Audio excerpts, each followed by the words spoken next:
All right.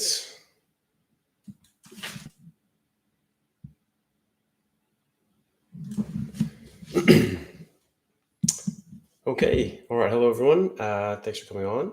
And yeah, so we're just doing a live. I'm trying to get on multiple different platforms here, so we'll see how that works. And then just anyone who has a question, you can just pop it up as you go, and I'll try to answer them all. Hey, Mike. Good to see you. Hey, everyone. Geez, a lot of people jumped in. Okay. All right. Hey, everyone. Ketovore King. Hey, buddy. So,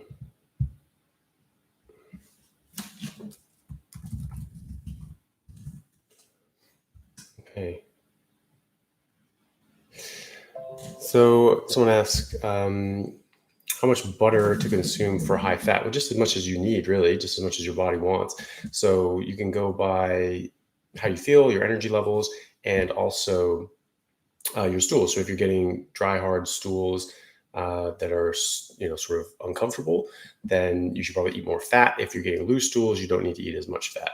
But that can be confounded by people that are eating using artificial sweeteners or coffee as well, because those both work as laxatives. So that's not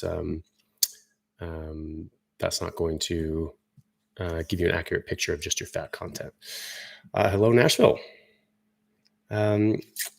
Is carnivore safe to take if you take blood pressure medication? Yes, it is. But the thing is, you have to realize is that once you go on carnivore, there are a lot of reasons why your blood pressure will actually normalize. And so once you're eating normally, your blood pressure can actually normalize as well. And so you need to be careful when you're on blood pressure medication or diabetic medication, because sometimes the dose will be too strong and you'll get low blood sugar, low blood pressure, things like that. And so you just need to be mindful of that. So you do need to be careful, but it is safe. You may need to talk to your doctor about reducing your dose as you go. So just check your blood pressure daily. And if it starts getting to the point where you're getting a bit lower than you should, or you're getting sort of dizzy, lightheaded, especially when you stand up, you should talk to your doctor about potentially changing the dose. Question is, do I need to change my workouts because of carnivore? Yeah, you just need to just go even harder, because you can. You can push yourself way, way harder on a carnivore diet. Your recoveries will be almost instantaneous. Your body recovers so much faster. You don't get sore. You don't get DOMS. That really pisses people off to hear about, because they think that it's just a lie, but it's true. Like, you will not get sore and painful, achy muscles after you work out. So that's something you can do, is you just push yourself even harder, because your body can take it. Do you get a lot of questions of help with getting off caffeine? So yeah, the best way of getting off caffeine is just going cold turkey and just stopping it. You might get headaches for the first couple of days. That will go away. Your energy levels will improve and get better. Generally, the withdrawal effects of caffeine and the cravings will only last, sort of a week at most, 2 weeks, the absolute outside. But headaches should be gone in the first sort of 3 or 4 days. So I would just go cold turkey and just get rid of it. So Ketovore King asks, my blood sugars were 2.1 ml on carnivore. Is that normal? So your blood sugar, well, it depends on how you're feeling. It depends on if you're feeling lightheaded, you're not feeling great. Generally, when you're in ketosis, your blood sugar can be a lot lower than it would normally be otherwise, when you're only running on your blood sugar. So there have been studies back, I think in the 50s, where they intentionally dropped people's blood sugar, but their ketones were up and they didn't have any adverse effects. And their blood sugar was actually in the point that you would consider quite dangerous. And so that's not a very ethical experiment to do. You wouldn't be able to get away with it now, but they have done that. And so we do have that information. Let's see. And so what do I think of sweetbreads nutrition-wise? So sweetbreads are just different organs, like the thymus. I don't remember all the other ones, but yeah, I mean they're fine. It's they are nutrient dense. Organs are quite nutrient dense, and I don't think you have to have them. But if you want them, that's fine. If they taste good and you enjoy them, go for it. But I don't think you need them necessarily unless you have some sort of deficiency. Um, Someone asks, what do I think of deuterium depleted water? Will I use it personally? And so deuterium, the whole deuterium depleted water and the deuterium concept is a very interesting one. It's one that I've only just come across in the past several months.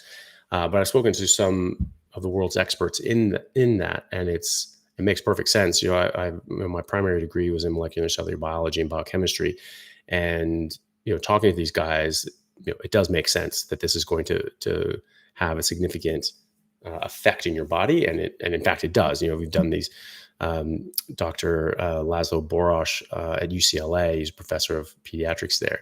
He did a lot of experiments and tests with deuterium at UCLA, and found that this makes a significant impact in the cell cycle. So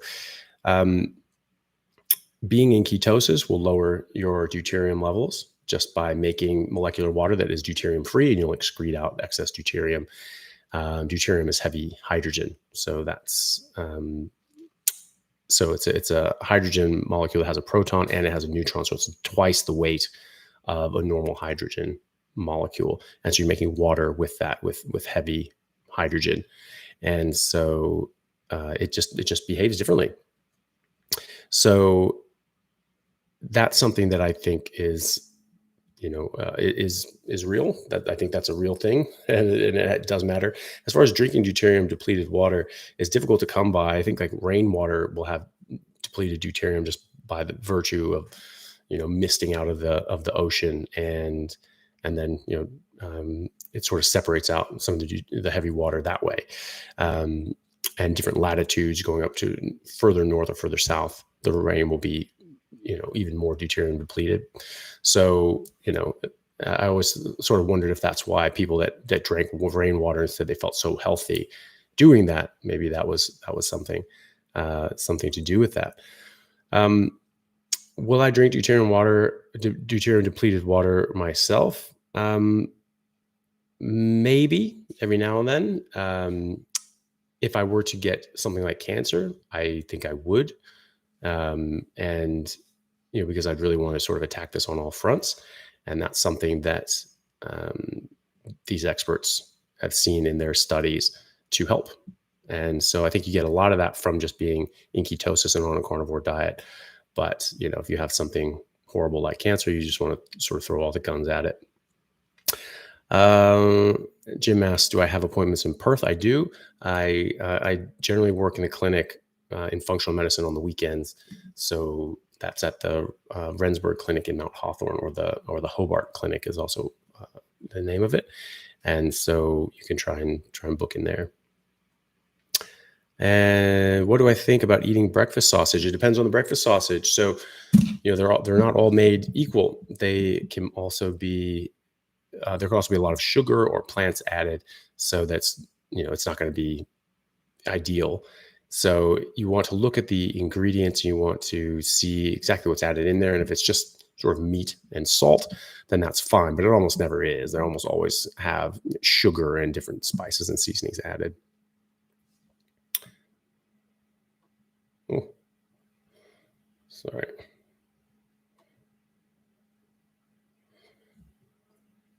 Goodness. Sorry, just trying to get to the bottom here. My God. Quite a lot of questions coming at me. Okay. Let's see. Can the carnivore diet help with MS, multiple sclerosis? Well, it seems to have been. There are many people with MS who have been benefited by this. So that's anecdotal. There's no big studies or trials looking at that I know of. Maybe there are with keto. That's something I have to look into. But autoimmune issues in general seem to be from exposure. So you're eating something, you're exposing yourself to something that is not reacting well with your body. And and it will cause a problem. So when you eliminate out all of these different things, it seems to help quite significantly with autoimmune issues. And whether or not it helps with your particular autoimmune issue, it will help in 1,000 other ways as well. So it's definitely still well worth it. But yes, I know people that have been significantly helped with their MS by going carnivore. Good morning, Dr. Chaffee. What's your feelings on nitrates, particularly from processed meats like Choco?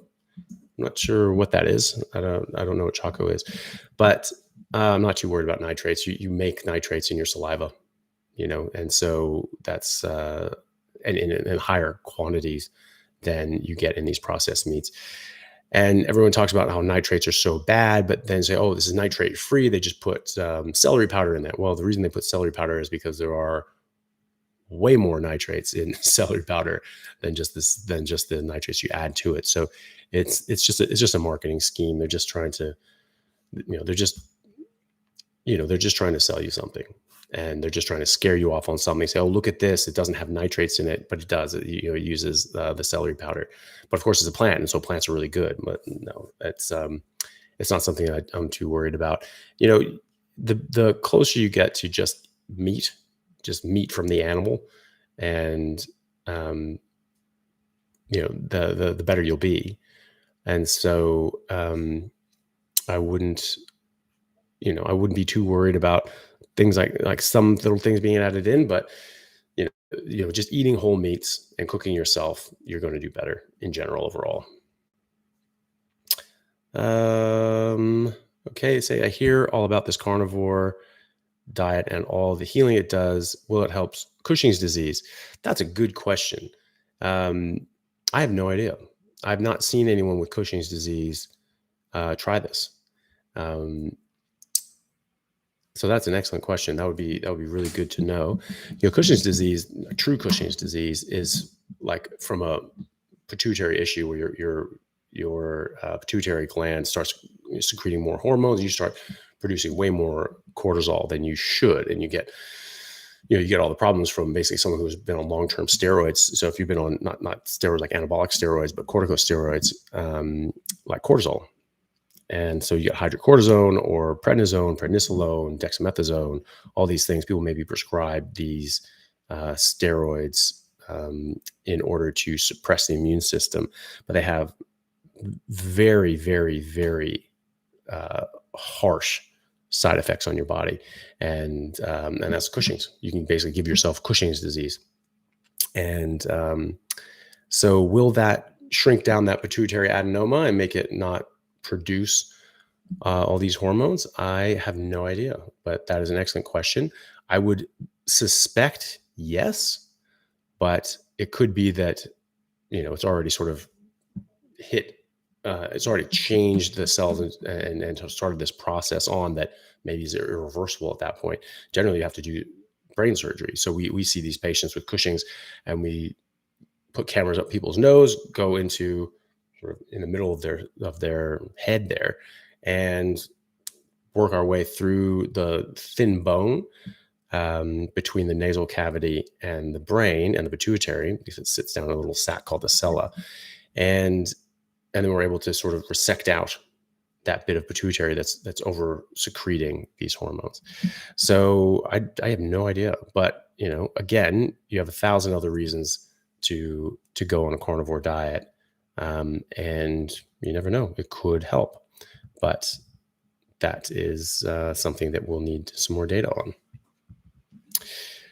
Is there any way to raise blood pressure? Well, it depends on why you have low blood pressure. It could be from medications. It could be because you're not drinking enough water. It could be you're dehydrated. That's a very common one. So if it's just something normal, you're not on a bunch of medications or any other sorts of, treatments that could drop your blood pressure that maybe you need to talk to your doctor about pulling back on, then start with water. Quite often people get dehydrated, and that just reduces your blood volume, and you'll have low blood pressure because of that. So just make sure you're getting enough water as well. What size is my bed? So So I have a queen bed at my house, and then my girlfriend's house is a king's bed. So, um, problems digesting fat. Will carnivore eventually help with that? So you should be fine digesting fat and absorbing fat. When you just eat a carnivore diet, you're not eating all these things in plants that disrupt your body's ability to break down and absorb fat and protein. But like there are things in plants like in wheat and soy, like protease inhibitors, also lipase inhibitors that will actually stop your body from absorbing things, breaking them down properly. And this is the plant's way of disrupting your digestion, making you get less nutrients than you would have otherwise, so that if you're eating that plant, you're basically not going to thrive as much as if you were eating something else that didn't have these problems. And so, your line of animal will not be, causing too much of a problem to that plant. So there's quite sophisticated defenses that these plants have. When you eliminate all that out, then your body should be able to absorb these things just fine, unless you had pancreas insufficiency, or you had some sort of surgery or cancer or some sort of illness that made your pancreas not work properly. You'll be fine, and after a few days, few weeks, your body will readapt to eating fatty meat, and you'll make all the enzymes that you need.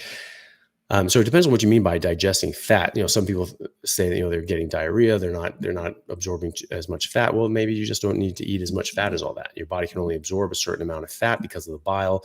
After your body runs out of bile, it's very difficult to absorb fat. You can do it a little bit, but not a lot. And so you need to just recognize that, and then you just don't need to eat as much. But you should be able to actually digest and absorb fat to that extent that your body wants it very easily on a carnivore diet, unless you have some sort of medical issue. Belinda says, I'm from Perth. Very good. And living in the UK. Also very good. I started carnivore 3 months ago to heal serious menorrhagia, and feel like I'm getting worse though. And not sure if I should persist or ditch the norethistérone. I don't know what that is. That might be something that was prescribed by your doctor for like HRT or something like that. Not something that I've used specifically. Menorrhea, not menorrhagia, sorry. And the thing is when you go on carnivore, it can change your hormones. And eventually it should normalize and rationalize your hormones and give you a proper hormonal balance. In the meantime, it will, cause different things to happen in your body. And women in particular, they might see this affect their menstrual cycle, and either increase bleeding, reduce bleeding, change the frequency or consistency of their periods. But that should stabilize, that should normalize when your body normalizes its hormones. And it could be that, if you're going through, I don't know how old you are, but if you're going through menopause, obviously that's going to have other changes in and of itself. And so things can be a bit unsettled that way. But I would definitely keep doing it. You'll eventually normalize and stabilize your hormones. Is that going to get rid of your menorrhea? I don't know. There are other treatments for that, but it will help you in so many other ways that it will absolutely be worth it in overall. Someone asks, "Is strict just meat? Has it helped?" Yeah, I'm just strict meat and water. That's it. Very rarely I'll have some cheese with some meat or something like that. But it's almost exclusively meat and water. And yes, it has absolutely helped. I feel 1,000 times better than I've ever felt in my entire life. And that's coming from someone who's played a lot of high level sports, worked out quite a lot, pushed myself very, very hard for many, many years. And when I'm on a pure carnivore diet versus just a standard healthy whole food meat and vegetables and starch diet, I feel just dramatically better. I mean, it's not even a comparison how much better I feel.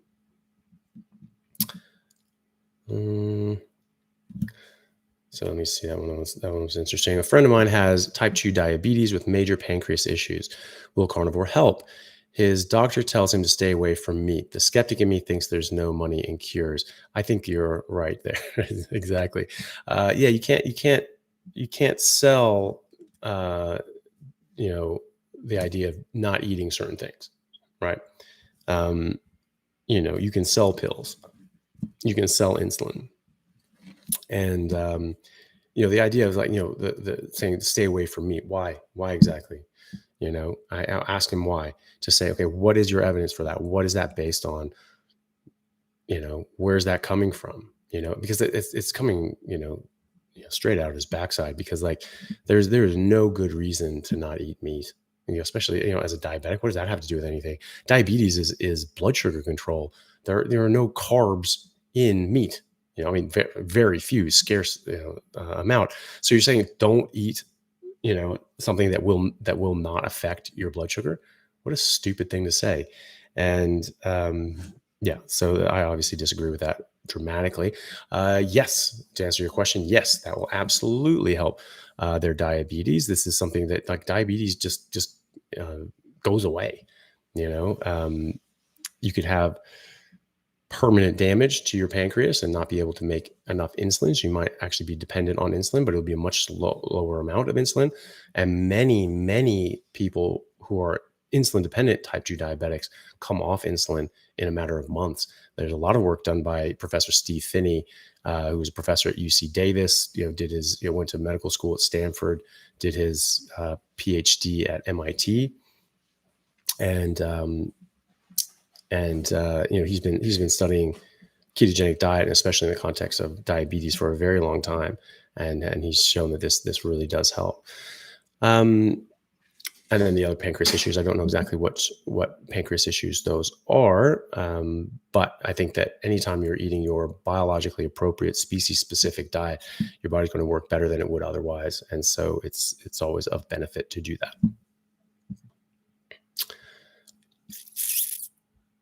Let's see.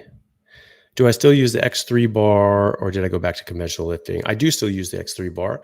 It does give a very good workout, and it's convenient. You can get a lot done in a short amount of time, which is great, especially for me. I had like a knee arthroscopy in October, just to clean out some loose cartilage. But so I haven't really been lifting too much or doing too much since then. I've just sort of been letting it rest and just doing a bit of rehab on that. And I've never been the type of person that just does upper body. I've hated those guys that just go to the gym and just get arm buff and don't work legs. I think it's silly. So so I just sort of neglected working out in general for the last couple of months, but it's something I'm getting back into now. I do still go to the gym.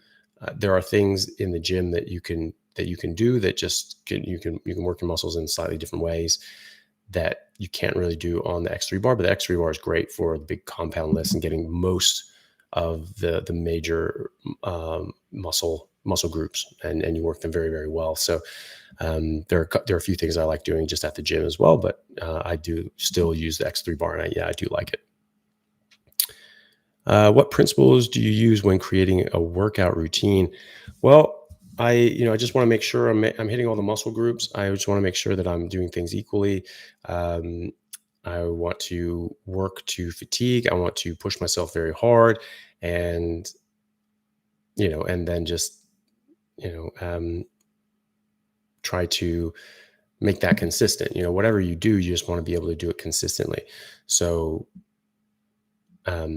whatever your workout routine is, you need to just make sure you're able to do it 3-4 days a week without fail, and then you can sort of build from there. I like getting in and getting out, just short and sweet if I can.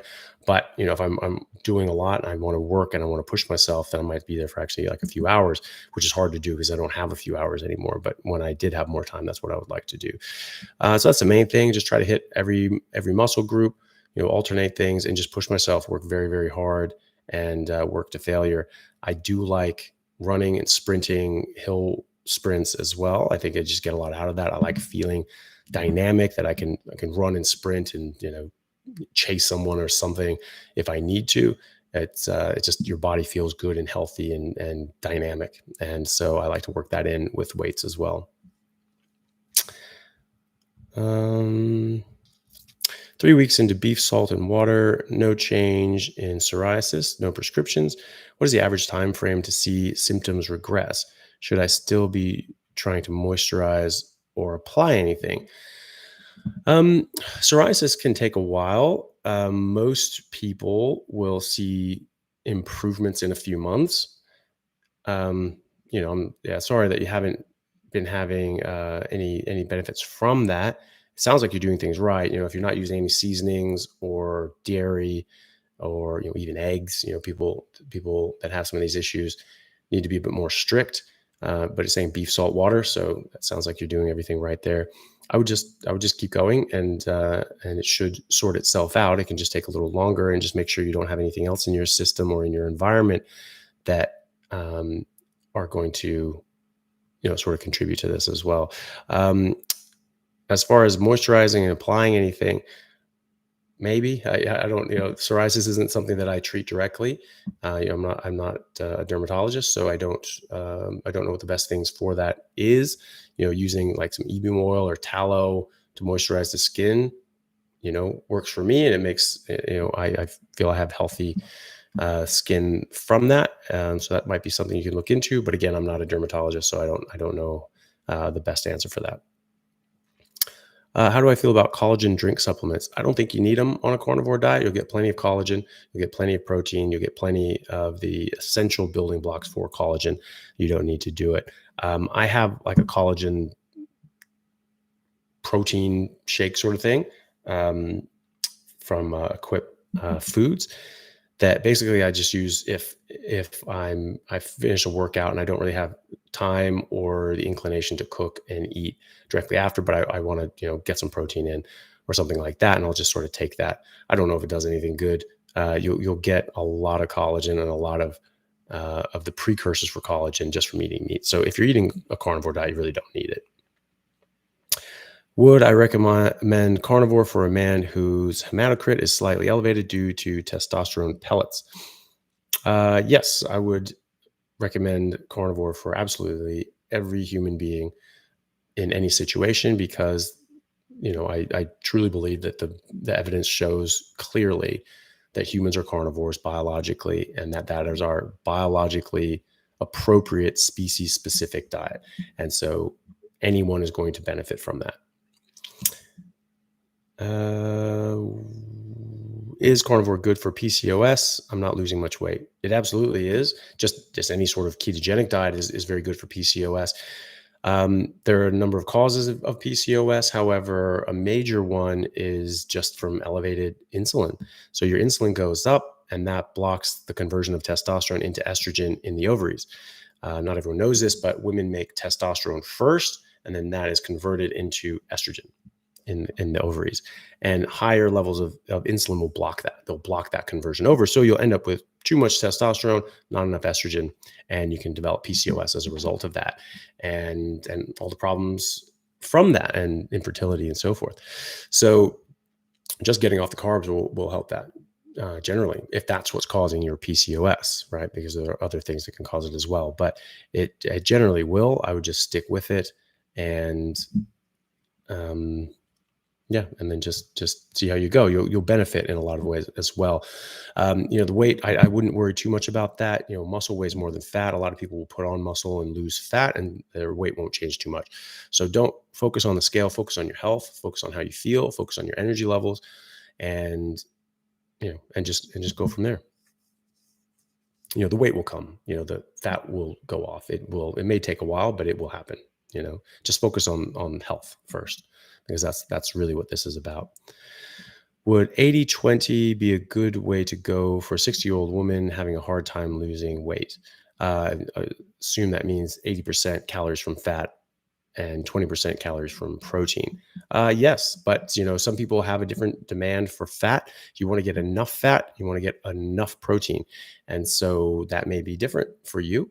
Generally, between 70 and 80% calories from fat is good for people. Just go by your stools. If you're getting dry, hard stools, you're not getting enough fat. If you're getting loose stools, you're probably eating too much fat, as long as you're not drinking coffee or artificial sweeteners. So I would just go by that. So aim for that and adjust as your body tells you. Thank you for all your hard work for us, Dr. Chaffee. Well, thank you. What do you think of iodine supplementing? I don't know. I don't think it's going to hurt you. I think Dr. Barry was talking about this. How like the Japanese, because they eat so much seafood, they get they get just like a ton of iodine, and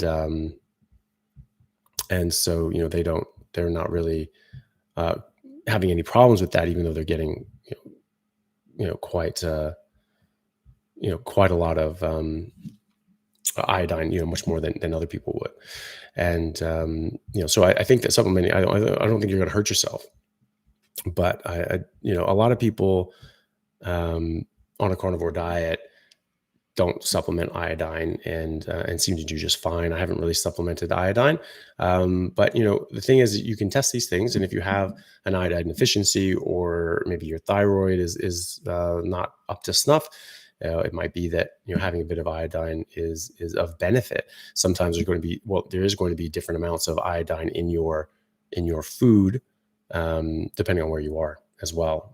Just like iodine blows in from the sea, sort of seawater like blows in and gets into the ground and in the soil, that gets in the grasses that the animals eat, and that gets into the animals. So if you have an animal sort of more inland, they're not going to have as much iodine as like a coastal cow.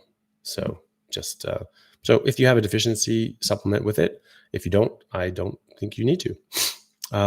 Thank you very much, Tamara, for the super chat. Really appreciate that. And thank you, Luke, as well. I appreciate it. And great. Let's see here. Myasthenia gravis, carnivore-ish for about 2 years. Any thoughts? Well, that's again another one of these autoimmune issues that may benefit quite significantly from eliminating these things out from your body. So I would actually ask you. You've been carnivore-ish for about 2 years. How have you done? How has that gone with your myasthenia gravis? I think if you do have these issues, the more pure you go of just beef, salt, water, the better you'll be. So even just carnivore-ish will help a lot, but you will probably get a lot more benefit from completely eliminating, all plants and sugar and drinks and things like that. So good morning from Portugal. I have started carnivore a couple weeks ago. I'm not hungry at all, but also not losing weight. Well, again, weight is a variable thing. You can put on muscle and lose fat, and you will stay the same weight, and you can even gain weight. Some people very rarely will put on weight. They won't lose fat at all for a while, and their hormones and body just need to sort of get better and heal, and eventually that'll sort itself out, and you'll start losing weight. So just focus on feeling good and focus on your health. That's the main thing. The weight will happen. Just make sure you're eating enough and exercising and things like that, and the weight will take care of itself. Not being hungry, that's normal. Your hunger signals will change dramatically. You won't feel as hungry. And so you need to make sure you're eating enough, because that can actually slow down weight loss as well. If you're not eating enough, your body will slow down your metabolism. You'll get very tired, and you won't burn much fat. Your body will think like, oh, we're in some sort of famine, and we need to sequester and store all of our fat stores. So you can actually put on fat, paradoxically. So I would just make sure you're eating enough fat, eating until meat stops tasting good.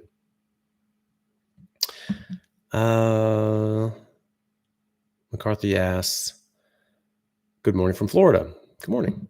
Is it true that aged meat can cause a histamine response in some people?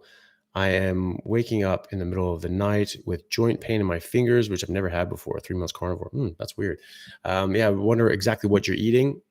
Some people, for some reason, seem to respond to aged meat, and I don't know if it's histamines or what else it could be. But at the end of the day, if you're reacting to aged meat or any other way of preparing, storing, and serving meat, then just don't do that. So you can try changing your the things that you're eating, and if that helps, then that's great. So yeah, I would just play around with it and see how you go, and make sure you're not eating anything else that can cause that sort of reaction as well. Dairy can be pro-inflammatory. Even fish, chicken, pork, they can be pro-inflammatory as well, probably to do with what the animal's eating more than anything. So Kevin says he got nose surgery when he was 14 and 19.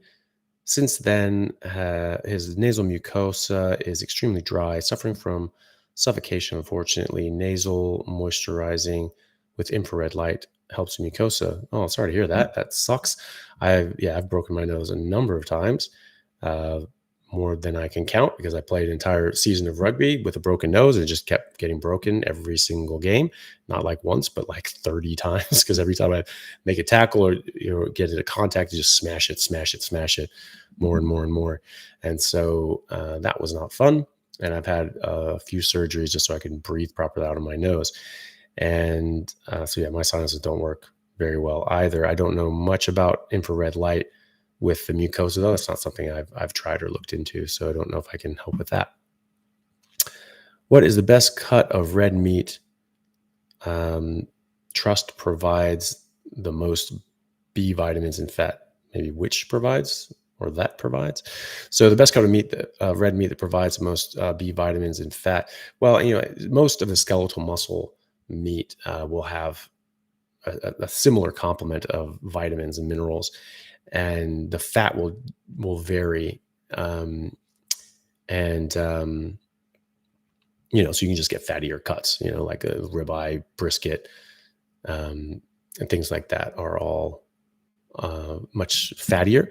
As far as B vitamins, you'd have to start looking at the organs to get more of a complement of B vitamins, such as the liver will have more B vitamins in a certain regard, certainly more folate and things like that.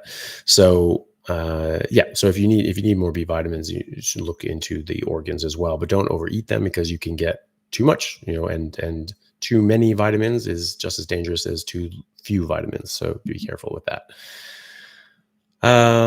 Carnivore diarrhea fix suggestions. So I'm assuming that you're having diarrhea on carnivore. This is usually one of three things. Either you're still drinking coffee, which is a laxative, or you're using artificial sweeteners, usually in coffee. And again, artificial sweeteners are again a laxative. Or you're eating a lot more fat than your body can absorb, and it's just going to come out in dramatic fashion. And so those would be the first things. Get rid of coffee, get rid of artificial sweeteners, all of them. None of them are good, whether or not they have carbohydrates in them, and they can act as laxatives. And then after you've gone just down to meat and water, and you're still having loose stools, then you should reduce the amount of fat that you're eating. The other side of that is that you're eating so little fat that you actually become constipated, and so constipated that the liquid stools are just sort of running around that, and it's called something called overflow diarrhea or spurious diarrhea. So you alternate between serious constipation and diarrhea. And so if that's the case, then you're not eating nearly enough fat. Should you start keto first or just jump into carnivore? I just jump into carnivore. It's it's never a bad time to stop eating poison. That's my theory on it. And so you just stop eating these things that are bad for you. Plants have defense chemicals. They are harmful. And, the keto group has gotten in the right direction. You're getting rid of carbs and sugar, and that's great. But there are other things that cause harm as well. And that's these other plant defense chemicals that we just aren't designed to eat and to utilize. So I would just just cut it all out and go head first in. For perimenopause symptoms, night sweats, etc., extra tips, thanks. Well, I mean, the main thing is on carnivore, from people I've spoken to, they have much more mild symptoms of menopause. They're not getting as dramatic hot flashes or night sweats or the different sorts of problems that they were having before. And that's going to be because your hormones are going to be more stabilized. They're actually going to be better. You're going to have higher levels of estrogen and progesterone, and so that will make the transition much more mild and easier to cope with. So I would just do that, and just eat right and to treat yourself right, and eventually your body will normalize, and it should be more mild on a carnivore diet. But there's nothing extra that I would add on to that. So Kevin says, whenever I eat apples, I feel the mucosa is more dry in the nose. Oh, this is for the dry nose question. When he eats apples, the mucosa is more dry in the nose. Is it because of advanced glycation end products? Still rejecting meat-only diet. Unfortunately, can't even have apples. I have no idea what's going on with the apples and making your nose dry. That's anybody's guess. Still rejecting the meat-only diet. Unfortunately, can't even have apples. I don't really understand what you're talking about. Are you saying that you're rejecting the meat-only diet and not really helping that? Because obviously apples aren't part of that. But yeah, I mean, the thing is that, people try apples, or they try these sorts of things after they've cut them out of their diet, and they notice that there's an effect there. But that effect was always there. It's just that it's just been drowned out by all the other things that we've stuck in our body. And so it just sort of got, just mixed in with the chaos, and you didn't really see what was happening. Now you eliminate out all these things, you add something back in, you say like, oh, actually I do notice that does something to me and I don't like it. And so, that is something that you will notice when you go on a carnivore diet. All the more reason not to eat that stuff. So, all right, sorry now.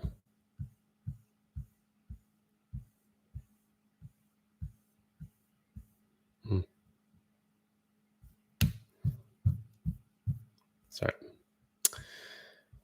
Okay. Where is this? I lost my questions. There we go. If you go off course with a meal, like a work Christmas party with some carbs, do you need to fast to get back on track, or just go back into carnivore? So, you don't need to fast. I mean, like, the whole thing with fasting, the benefits of that is just not eating the things you're not supposed to eat. And that's what you're doing on a carnivore diet anyway. You're getting back into the metabolic state that you're supposed to be in. You're in that so-called fasting state, but of course you're not fasting, because you're eating 3,000 calories in meat and fat, but your metabolism is in a fasting metabolism. So that tells you that's not a fasting metabolism. That's not a metabolism you go in when you're not eating. That's a metabolism you are in when you don't eat carbs. And so that's what you're supposed to be in all the time. When you do eat carbs, that's the change. So you eat carbs, and that takes you out of it. So it just puts you into an alternate metabolic pathway. So no, just go back straight into eating carnivore. That's fine. So Kevin, follow up with the apples thing is, are apples, in my case, unhealthy? Yes, I would say so. Again, apples are plants, and and I know there are people that say that you want to eat fruit, and fruit's so good, but they're wrong, in my opinion. I don't think they're good for you. If you're starving out in the wild and you need a quick hit of energy, yeah, an apple is your best friend. But in general, when you don't have that problem and you have access to meat, then no, apple is not a good idea. Hemochromatosis and carnivore, is there a possible issue with iron overload at all? Potentially, but probably not. You'll get a lot of heme iron and bioavailable iron in meat, which is good, but you'll have a lot of other changes to your metabolism of the iron that you have in your body, and how that works. And so I haven't had anyone with hemochromatosis myself, but Dr. Baker has. He has a large database of people now, like over 12,000 people, um, and they've actually seen hemochromatosis patients actually improve. Even if you don't, and you still need to get venipuncture and give blood transfusions, then you're still going to benefit in 1,000 other ways from being on a carnivore diet anyway. And so, it's still worth your while to do that. Can I talk about minerals and electrolytes, please? I guess, what would you like me to talk about? Minerals and electrolytes. Just generally, you will get all the minerals and electrolytes you need from meat, because this is what we're meant to eat. And so if this is what we're meant to eat, then we should be able to get everything we need in the proportion that we need them. And that's exactly what we do. So you shouldn't need to supplement at all when you're transitioning from eating a bunch of carbohydrates and having high insulin levels. Sometimes this can disrupt your equilibrium at the level of your kidneys, and you might excrete more electrolytes at that time, but that's transient. That doesn't last that long, if it happens at all. Many people don't experience any problems with their electrolyte levels. I certainly didn't, and really none of my patients have as well. But if you're having a bit of, if they're off a bit, then you can just supplement for a little bit, and eventually your body will normalize that and normalize and rationalize your electrolytes. So I wouldn't worry too much about that. Let's see. Carnivore for a man on testosterone pellets with slightly elevated hematocrit. Is that okay? I think we already answered that. Yes, that's fine. 8 months carnivore and still having headaches after eating. That's weird. You shouldn't really get headaches after eating meat. Maybe it depends on what you're eating, what sort of meat you're eating. It might be something that's disagreeing with you. People talk about the aged meat giving them a bit of problems. So, is it every meat that you eat? Is it every meal that you have this headache? What is bringing it on? What are you eating? Are there other things that maybe don't give you as much of a reaction, or some things that give you more of a reaction? You can sort of piece that together. So I would sort of just look a little more into that, get a food diary, write down exactly what you're eating, when you're eating them, when you're getting the headaches, and like the severity of it, like on a scale of 1 to 10. And then you might be able to piece out what's triggering these headaches. Is tap water really contaminated, and should we buy water filtration systems? Depends on where you are. Some places will have like mountain spring water. That's their city water. And so that should be fine. If they're adding a whole bunch of nonsense to it, you might want to filter that out. If it's in an area where the water isn't all that great, then the filtration system is probably a good idea also. But it depends on where you are and where your city is sourcing its water. Strict carnivore for a year, 0 cheats during that time, only lost 33 pounds, still have 50 more to lose, no hormonal issues, already exercise. Any ideas of what the problem might be? So only lost 33 pounds. That's not only like 33 pounds. That's a great accomplishment. Most people talk about, it's like, oh, if you lose like 2 pounds a month, like that's the healthy thing to do, and it could take years and years and years to lose that much weight that you've just lost in a year. So a lot of times people get a lot of such good results so quickly that they want it faster and faster and more, not realizing, remembering that they've never had results like this ever before in their life. So you're doing great. 33 pounds in a year, that's fantastic. So just keep it up, keep going. Remember, you're exercising. So you're going to be putting on muscle. And so you're going to be offsetting the weight you're losing in fat by gaining muscle. So the weight loss is not as important. So people need to stop focusing on weight loss, focus on health primarily and fat loss. That's the main thing. So you can get like a DEXA scan, like a body composition scan, and see exactly, how much fat you've lost and how much muscle you've gained. It's going to be dramatic. I would bet that you've lost more than 33 pounds of fat, and that you've put on a decent amount of muscle in that time. And either way, just keep going. You've lost 33 pounds. That's amazing, and just keep going. Like the rest of it will come off. You just keep working out, keep pushing yourself, and just keep eating right, and it'll sort itself out. Don't worry about it. Hi, doctor. What are your thoughts on sea greens like spirulina, sea moss, and chlorella? Chlorella. Ugh. I don't even like saying that name. They're all plants. Are they as bad as other plants? I don't know. I don't really care to know. It's information I can do without. It's all plants are going to have defense chemicals of some form or another, and some are going to be worse than others.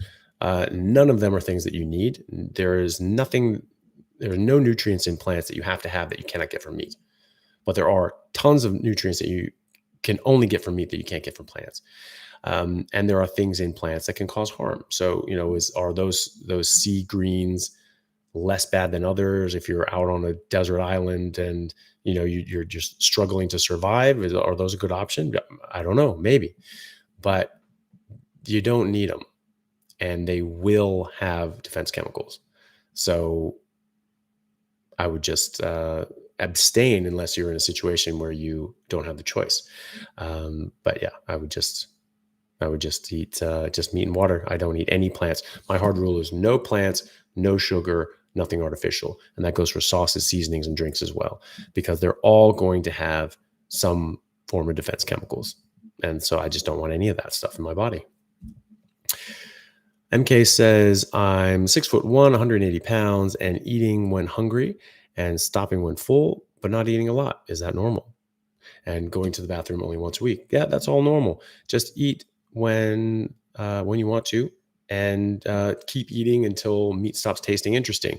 I tend to cook more than I think I'm going to want to intentionally have leftovers. So I know that I've saturated my body's desire for food and nutrients.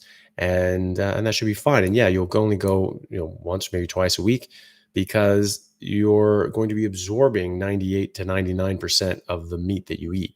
And so you're just going to have less waste, and you won't need to go as often. So, that's a good thing. Can I discuss BUN and kidney function on carnivore? Sure. So what people are talking about here are really, urea, nitrogen. When you process amino acids, there's an amino group, what's called an amino acid, that contains a nitrogen. So that cleaves that nitrogen off. That is then converted into ammonia, and then converted after that into urea. And people think that's like, oh, then that's sent out as waste, but actually it's not. It actually has a lot of important processes in your body. It is one of your body's most important and strongest anti-inflammatories. So, that's actually good. So your levels of your urea will go up, and that's okay. That's actually good. It's helpful. It's more has more antioxidant effects. Your kidney function will not be damaged. Urea is not a function of, it does not show kidney function necessarily. If your creatinine is up and your urea is up, well, that could be an elimination issue. Urea actually goes up as well if you're sick, if you're septic or something like that. Your urea is going to go up. Why is that? Well, because your body's trying to fight these things off, so it's trying to give your body more useful tools to fight this thing off. But if your creatinine is low and your urea is high, it doesn't matter. Your kidney function is fine, and people's kidney function will improve on a carnivore diet. That is something that we've seen in a lot of studies looking at higher protein intake that actually improves kidney function. It doesn't harm it. And people say like, oh, well, it's harder for your kidney because you have more stuff to eliminate. That's not true. It actually helps. First of all, your kidneys are protein. This is going to help give the building blocks to keep them strong and robust. So your kidneys will do fine. Your kidneys will actually do better.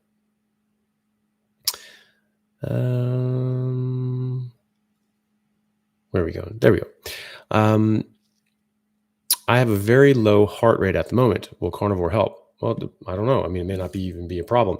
Carnivore can only help problems that are brought about by eating the wrong thing, or not enough of the right thing.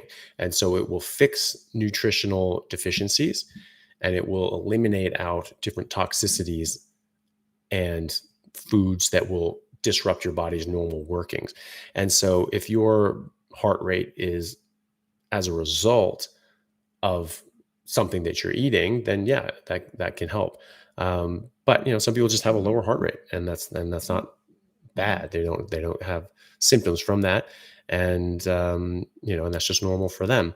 So other times people have medications that lower their heart rate, like beta blockers, and that's not going to change on a carnivore diet because that's the medication doing that. Is it true well done roast is bad for you? Doubt it. Yeah, but there are studies like with cats in like the 30s and 40s feeding them raw meat versus cooked meat, and they were much less healthy with the cooked meat, and even generationally they got more and more sick and didn't develop properly, and after 3 generations they couldn't reproduce after that just by eating cooked meat. And so there's something deficient there, so it's knocking out some of the nutrients that they needed. Is that going to be the same for us? I don't know. We have been cooking for at least 800,000 years, so 500,000 years longer than Homo sapiens have existed. Our earlier human ancestors were cooking with fire. There's even evidence of ovens or cooking with ovens with this even distribution of heat about 700,000 years ago. So there's been sophisticated cooking methods for a very long time, and even further, there's people that think there's like 1.5 million or even 2 million years we've been cooking meat. So maybe, but it's been a long time anyway. We've been cooking for a very long time. So, you would imagine that we do okay with cooked meat because we've been doing it for a very, very long time. So we would have adapted to that if it was an issue.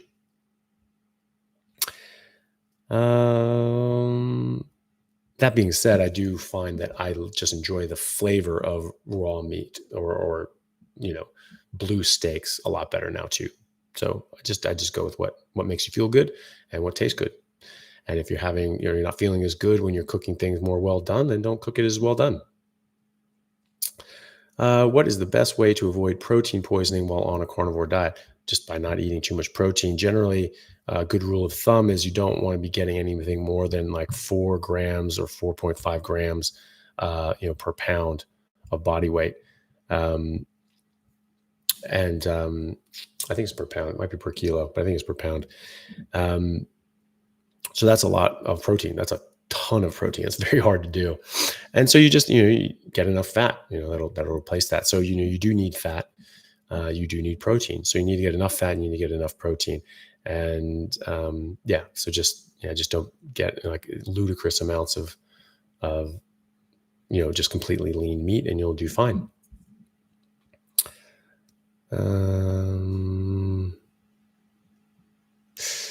How do I know that I'm taking enough fat? So that's from generally from your stools. You'll find out if you have dry, hard stools, then your body is absorbing every ounce of fat that you're eating, and none is going out in waste.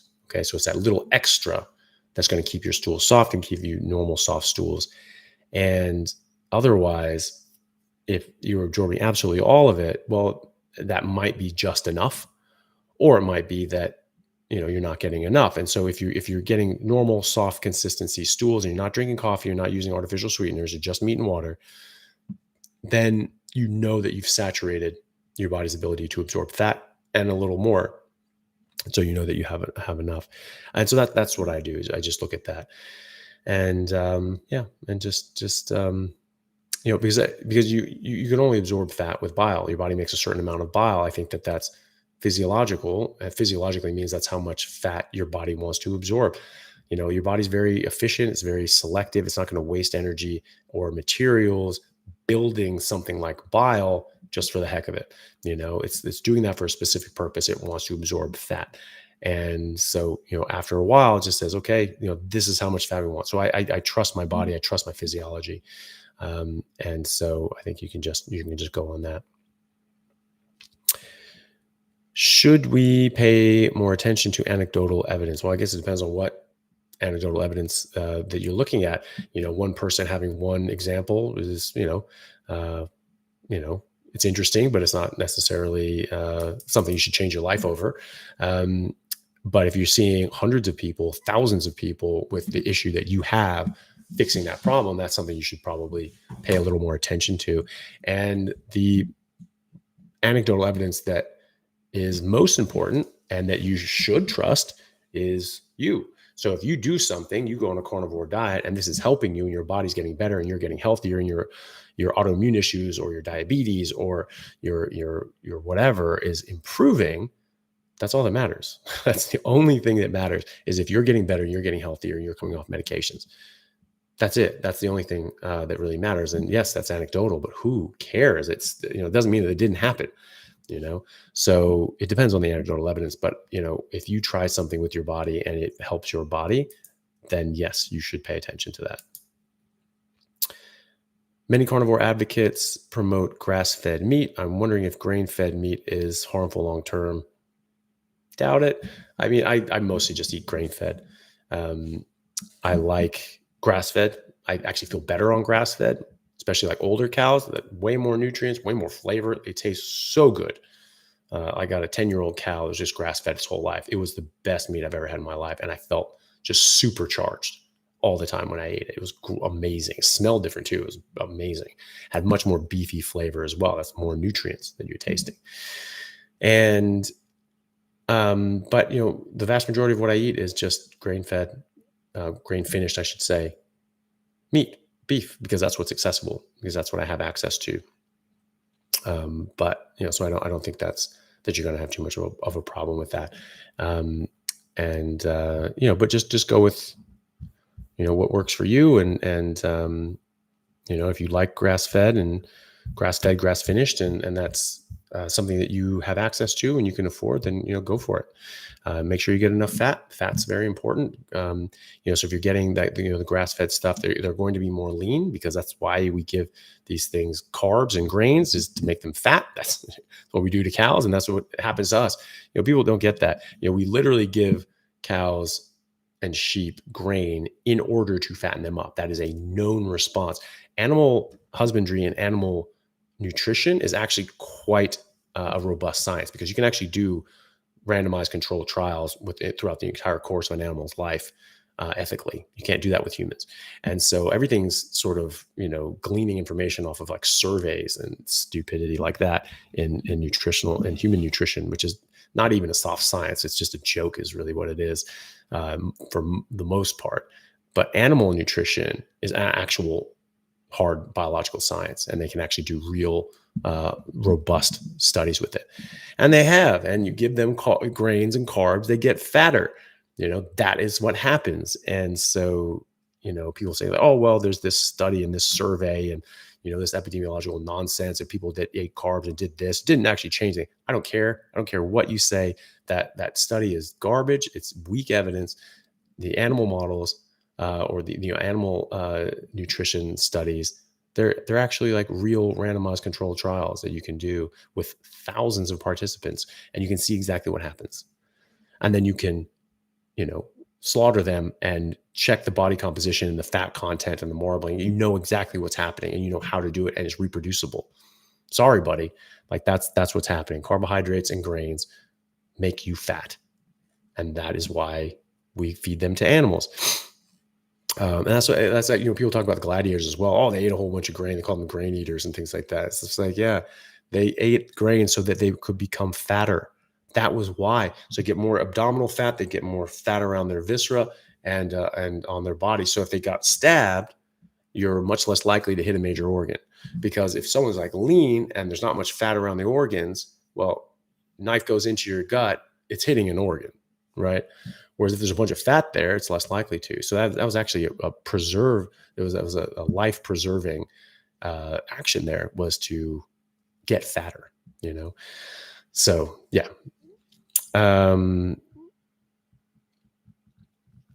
But anyway, so next question. What are your thoughts on bacon? Should we just stick to pork belly? I know it's hard to come by bacon uncured without sugar. Yeah, it's much better if you get things without sugar, and you can find it. You find it, I think, Pedersen Farms has a sugar-free bacon. I think Hempler's does as well. I don't know if that's available everywhere though. It is available in Washington State though. But yeah, pork belly. I generally get pork belly. That's what I normally do because I don't want all the garbage sugar and things like that. So Sandra Jansen says, I enjoyed the interview with Sophia Clemens. Thank you. I enjoyed that as well. She was really, really interesting lady to speak to and doing, amazing work. She took this and ran with it. She's like, hey, this helps people. I'm going to help people with it. And she is helping people, which is pretty amazing. How is your stance now / different about the amount of protein per person per day? Again, it's just a matter of getting enough protein. You want enough protein. You want enough fat. How that tends to work out as a distribution of calories between fat and protein can vary.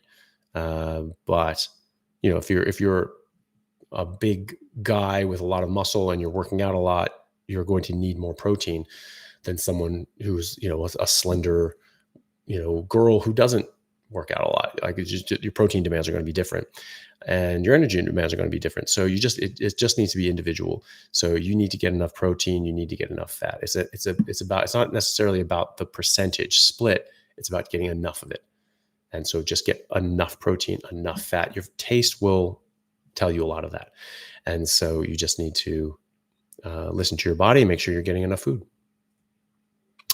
Training wise, do you maintain muscle if you don't train for a month or so, more than you would on a non-carnivore diet?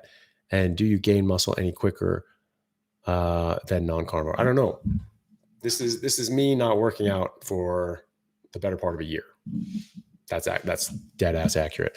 So I was consistently working out about a year ago.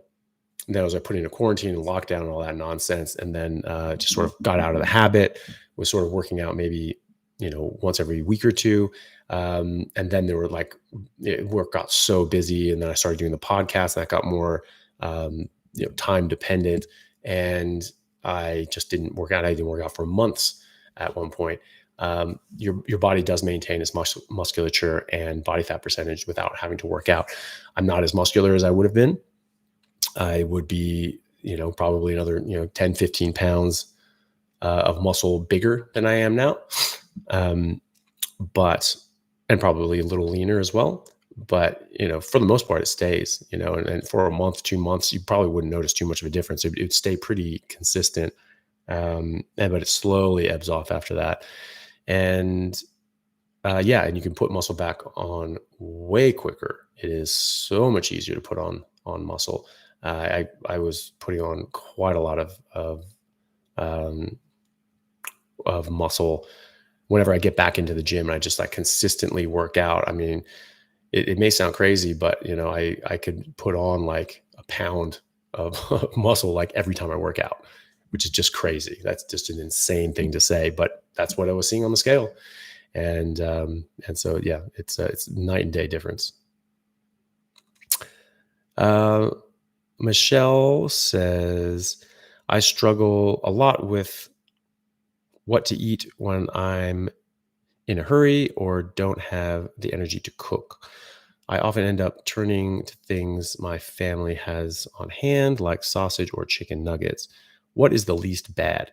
So the least bad will just have the least amount of plants and nonsense in it. So chicken nuggets are, most of the time they're going to be breaded. That's going to be worse. Any sort of carbohydrates or sugar, that's going to derail your metabolic system and put you into a fat storage metabolism as opposed to a fat burning metabolism. So I would definitely not eat anything with carbohydrates or sugar. Anything breaded, definitely not. Having some sausage or bacon or some sort of meat that's processed in a certain way. What are they processed with? They're processed with sugar and plants are where we get sugar from. So that's the problem with processed meats, is that they're processed with plants, and it's the plants that are harmful. So just get the ones that have the least amount of junk in them, and definitely stay away from carbs and sugar. And Nick asks, says, good morning, Doc. Good morning. And what is your favorite meat? Beef is definitely by far my favorite. Ribeyes, again, by far. And, I do a bit of salt, don't use much salt anymore, and put them on drying racks, let them dry out for a few days. That concentrates the flavor. And then I cook them in a pan, usually with a thick bottom coating of tallow, and it sort of crisps it up and fries it. And it's almost like deep frying a steak, and it gets all crispy and nice on the outside. It's amazing. And so that's my favorite, is those steaks that I make, the ribeyes especially. Okay, so we've just gone a bit over an hour, guys. I might do just a few more questions, and then maybe call it a day. Let's see.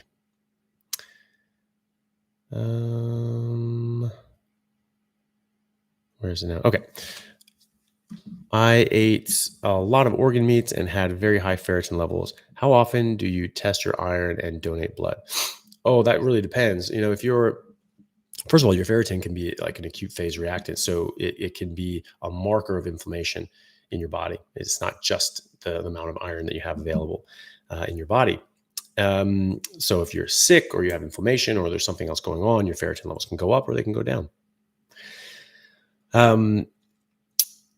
If you have sort of hemochromatosis, or you have some sort of issue, getting tested every 6 to 8 weeks is pretty good. If your bloods have been pretty consistent, you don't need to do it as often. 3 months, 6 months is plenty. Really, 6 months is plenty.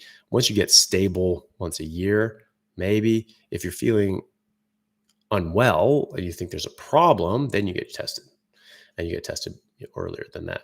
But if you're feeling fine and your bloods have been consistent, then I wouldn't worry too much about it. And again, ferritin can change for a number of different reasons. Organ meat can be a problem. If you're eating more organs than would exist in an animal, if you kill an animal, you kill a buffalo, you're eating that thing for 2 years. It has one liver. It has one pancreas, right? So you need to eat organs in proportion of the animal that you're eating, I think, because that's what we were doing. We were eating animals that we hunted, and they only had a certain amount of meat and organs in them. So, just be mindful of that. There's a question: what if you don't have a gallbladder in regards to bile and fat absorption? Yeah, that's fine. You'll still make bile from your liver, and it will just track down into your liver here, track down into your intestines. Normally, it would get stored in the gallbladder. Some would spill over, and some would get stored. And now all of it's going to go into your intestine. And so you may just not be able to eat a big hit of fat at one time, because you're not going to have as much bile available. So you don't have a gallbladder. It's not going to squeeze out a big hit of concentrated bile to then absorb all that fat. And so you're going to not be able to absorb as much fat, which means that you are going to, not absorb it. It's going to go out, and you can get loose stools and diarrhea. So if that's the case, if you're getting loose stools anytime you eat a big fatty meal, then you just need to split up your fatty meals throughout the day, and that's fine. There are a lot of people that form what's called a pseudo gallbladder, which is just an outpouching of the common bile duct, and it just acts as a gallbladder. It's just this little pouch that collects bile and can squeeze it out when it's needed. It's quite interesting that it can do that. And so if you're in that category, then you don't need to worry about it. You can just eat normally. But if you are in the first group, then you just need to split up your meals, fatty meals, throughout the day. Okay.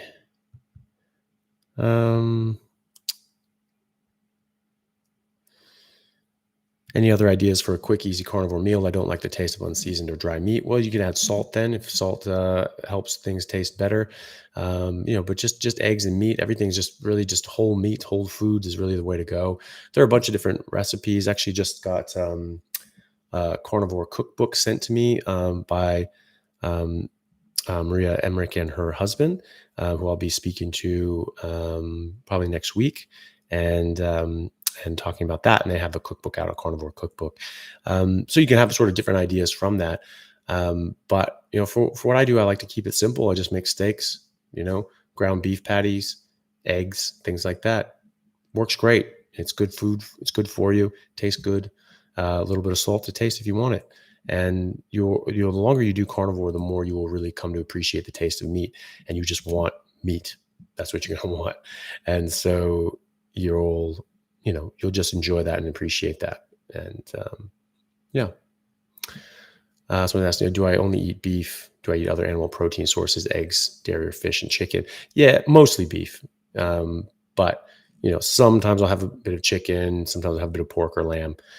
Sometimes fish, eggs occasionally as well. I don't have a problem with those ones. Some people do. People with autoimmune issues may have a problem with those things. I don't, but I just feel better when I'm eating beef. And so that's just what I've just naturally come to eat.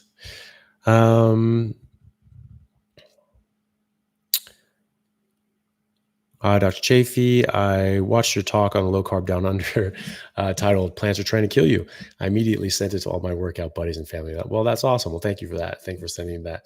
Yeah, it is sort of a provocative title, and but it's just to make people think. That's what my professor said to me 22 years ago when I was taking cancer biology, and we were talking about how plants use defense chemicals, and they use these chemicals to deter animals and insects and pathogens and fungus from eating them, because they're sitting ducks. They can't do anything. So physical to defend themselves. So they need other means. And do they have something out against you? Do they want you to die? Maybe not. I don't think they've thought about it like that. If you die and you go into the ground and you decay, your nutrients go into the soil, and that's better for them. You never know. Maybe they do want you to die, but either way, they don't want to die. And if they get eaten, they die, right? So, it's important to understand that.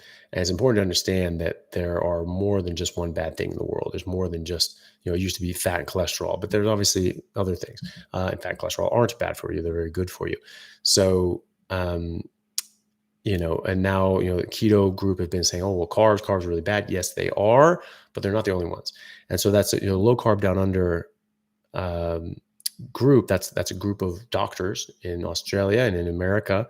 Low Carb Down Under and Low Carb USA, Low Carb Denver, all that sort of stuff. These are doctors and clinicians that understand that a ketogenic diet confers health benefits, and we've been looking into the biochemical reasons for that, and coming up with very interesting results as a product of that. So I wanted to make the argument and make the case to that group that yes, carbs are bad, but they're not the only things that are bad. There are other things that come with plants that cause harm, and that we need to recognize these things as poisons, and that a lot of the diseases that we're treating as doctors are actually poisoning. And you treat poisoning different than you do a contagious disease, right? A disease you're trying to treat with, supportive care, antibiotics maybe, and let the body fight this thing off. With an exposure, you get rid of the exposure first and foremost. Get rid of that. So you have lead poisoning, you get rid of anything that can contribute lead to your person. So lead pipes and things like that. That's the first thing you do. Maybe there's some chelating agents that you can use to help get this stuff out of your system faster. But the whole point and mainstay is you get this stuff out of your environment. You don't give someone a chelating agent, go, oh yeah, don't worry about your lead pipes, just take this pill. I mean, no one in their right mind is going to say that. So you need to get rid of the lead pipes. Okay. So these are our lead pipes, just like the Romans, they had lead pipes. They didn't realize that this was causing harm. They all got getting low-grade lead poisoning. And eventually they figured out, oh, okay, we're being poisoned, and this is what's doing it. Okay. And this is our lead pipes. Vegetables, plants are our lead pipes. We don't realize these are poison, but they are poisoning us. And they are poisoning us as a people, as a society, as a civilization, as a planet, because this whole plant-based movement has gone all across the world. And meat's bad, fat's bad, cholesterol is bad, only eat plants. It has absolutely devastated the health of the world. People were simply not this fat, sick, and unhealthy 50 years ago. They just weren't. And we have so many more advances in medicine and pharmaceuticals. So we should be getting better, but we're not. We're getting worse. Okay. So that's an environmental exposure relationship.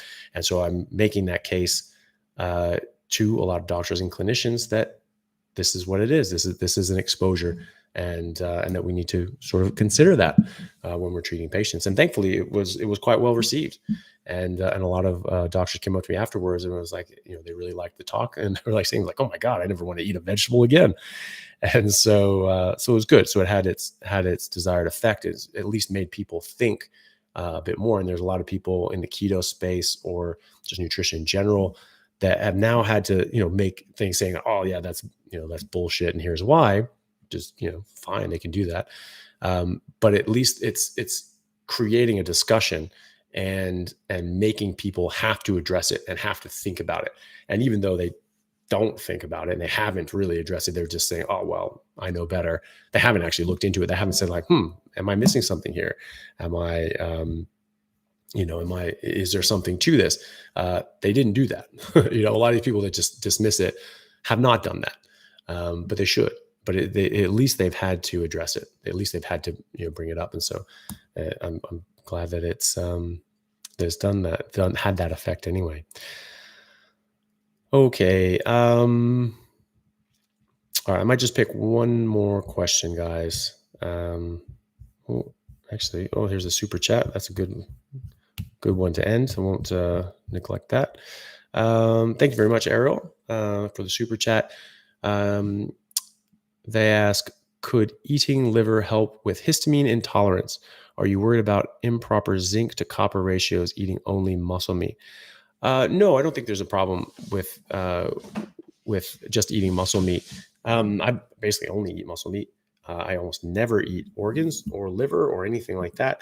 And I've done that for years. I think I've eaten, since going back on carnivore, I've eaten liver 3 times, literally 3 times. I remember each one. Most of the time I would eat it sort of like dry it a bit and eat it raw, really, because it tastes so much better raw, which is weird to think about. But I don't know about the histamine intolerance with liver, but you should just try it. If you find that you get an improvement eating a bit of liver, then great, eat some liver. It is very nutrient dense. It has a lot of good things in there for you. Just remember that these things come in packages, and there's 1 liver per buffalo, and you will get 2 years worth of skeletal muscle meat and fat for every 1 liver in a buffalo, right? So if you're eating 400 grams of liver a day, that's far more liver than you would ever eat in the wild. And you can cause problems because the liver is nutrient dense, and that's the problem. It is more nutrient dense than you need. So if you're eating it every day and you're eating too much of it, you will get hypervitaminosis, which is toxic levels of vitamins. Too much vitamins are as bad as too few vitamins, and they can absolutely be toxic. They can absolutely be deadly. So you need to be careful with that. And just keep that in mind. And you want a bit of liver every now and then, fine. But if it stops tasting good, stops tasting interesting, then I would stop right then and there. Okay, there's another super chat. Thank you very much, Connor. Hey, Anthony, I am finishing off a 7-day water fast only. Is it fine to break the fast with a tiny amount of fatty steak and then slowly have more after a few hours? Yes, that is fine. Sometimes you can, after about 5 days, you start worrying about refeeding syndrome, where it just sort of throws your body out of whack because it hasn't eaten in a while, and then things get a bit screwy. So the normal recommendations for that is, you start in slow. So the only thing you should ever be eating is fatty meat. And so that's what you should break your fast with. And so try that. Just have a little bit. If that goes well later in the day, maybe have a little bit more. The next day you can do a bit more, and so on. And then you can your body will naturally sort of start building up more of a desire for food, and then you can keep going. So well, that's interesting that so I don't fast myself unless I'm forced to, because I just can't get home from the hospital, and I'm just working overnight and the next day, and just don't have an opportunity to eat. but I don't just deprive myself. I think that you get the most of the benefits from fasting, if not all of the benefits of fasting, just by not eating plants and carbs and by being in the proper metabolic state. So one benefit of fasting is that it can lower your GKI, your glucose ketone index. And so this is something that we see in cancer studies and cancer models. The lower your GKI, the better, because you are extremely limiting the amount of available glucose for these cancer cells. Cancer cells require 400 times the amount of glucose than your normal cells do. And so if you limit the amount of blood sugar available, then you'll limit the amount of available energy for those cancer cells, which is good. You don't want them to have a lot of available energy. Your cells can run on ketones. Cancer cells cannot. They have damaged mitochondria, and it's actually that damaged mitochondria which precipitates the cancer. This is the metabolic theory of cancer. This is something that was shown by Otto Warburg 80 years ago now, 70 years ago. He published in 1951 this book, a paper called the origin of cancer. And it just shows this is coming from damaged mitochondria, where it can't go through oxidative phosphorylation properly, and so they get serious problems from that, and you can get cancer. You can get a lot of other things going wrong with you as well, like psychiatric disorders. Dr. Chris Palmer from Harvard just wrote a book called, or just published a book called Brain Energy, which shows that the underlying unifying theory behind mental disorders and psychiatric conditions are mitochondrial metabolic issues, and that if you can reverse them, actually reverse schizophrenia, which is crazy to think about. That so these people have had to suffer from this their whole life, and all they had to do was just stop eating carbs and stop eating plants, and they could actually reverse these sorts of things. Is wild. So if you are fasting, sometimes you can get your GKI down. So sometimes when we're doing these human models with cancer trials, just doing ketogenic diet sometimes isn't enough, but fasting can bring their GKI down a lot. On a carnivore diet, your GKI will be pretty low. You want it below 2 in a cancer. Well, that seems to be where people do best with, is a GKI below 2, closer to 1 is the best. And carnivore diet can certainly do that. You can keep your GKI around 1 on a carnivore diet, but if you're not having too much luck with that, fasting can help bring that GKI down as well. Chaffee for president. Okay, that would be so miserable. Politics is just so disgusting, but honestly, it just drives people, good people out of there, because it's just like, well, I don't want to deal with that nonsense, which means that only the people that want to profit by this sort of these nefarious means are the ones that are actually in there doing something involved at all, and that's not good for everyone. So sometimes it behooves us to just throw our hat in the ring and just be like, hey, look, I'll do my civic duty. It used to be a civil service. It actually used to be, you actually did not make money as a politician previously in America anyway, before all these lobbyists and special interests came through after FDR changed the, where they said that you couldn't spend federal money on special interests. And they said, no, even a special interest, that's part of the general interest. Because if I help, Ford, well, that's really good, because there are a lot of people that work for Ford and there are a lot of people that buy Ford. So that actually helps everyone. It's complete nonsense. It was just a lie that they told themselves and the rest of us to break the Constitution. And things have gone downhill since then. A lot of other things have caused it to go downhill as well. But that was one of them, because that brought in lobbyists, because now you had all these special interests vying for federal dollars. And that did not happen before. You couldn't buy the interests and power of a politician previously, because they didn't have any power. And so if you didn't have any power in the first place, you don't have any power to sell. And so it doesn't attract those people that are corrupt. Now it does. Okay, sorry. There's another super chat. Thank you very much, Stephen. Would you have concerns of this diet for kids, infants, and pregnant women? No, absolutely not. I think that's actually the most important time to eat this way, is when you're developing, when a child or fetus is developing. It is the most critical and crucial for kids, and especially pregnant women with a developing fetus, to eat a biologically appropriate, optimal diet, which is what I think a carnivore diet is. And so it's, when you think about the Inuit and the Maasai, these people, have been doing this generationally for their entire existence of their civilization, and their kids are great. Their kids have bigger brains. They're better developed jaws and teeth and facial structures. They grow taller. Like the Maasai, these guys are very tall, and they're a lot taller than their neighbors who eat more plants. They're a lot taller than the Hadza who eat more plants and honey. This makes a big, big, big difference. So I think that pregnant women, kids, and infants, especially, should be on this stuff. Okay. All right. Well, I think that'll do it, guys. Thank you very much, everyone that has joined on. I really appreciate it. I hope that you all have enjoyed that. And oh my God, there's a lot of requests. I keep getting these requests to like join. When someone joins, anyone who can see their live videos also watch it. Yeah, I don't know. I don't know what you guys want. I don't know why you want to join. Maybe tell me why you want to join, and then we might see about joining.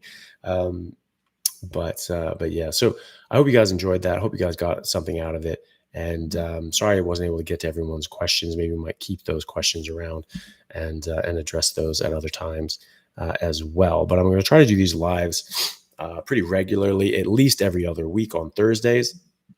Otherwise, I'll do do a Patreon only YouTube live on the alternate Thursdays. And then on Sundays, I do Patreon live Zoom meetings, and we have more question and answers and group discussions on certain topics as well. We started doing that also, but that's for like tier 2 and above people on Patreon. So if that's something you want to do, then do. And otherwise, you certainly don't need to. I do try to publish the YouTube ones, and Instagram, TikTok, obviously go on there. And then after that, after the Patreon YouTube ones, I put those up as a live thing as well. But if you guys want to get in and you want to get your questions in, I try to answer everything. Obviously, super chats sort of pop things up, but you don't need to do that. You don't need to spend anything. Just come on and I'll try to answer your questions. And yeah, all right, guys. Thank you very much. I hope you guys have a good week. And yeah, thank you very much for coming on, and I'll see you next time.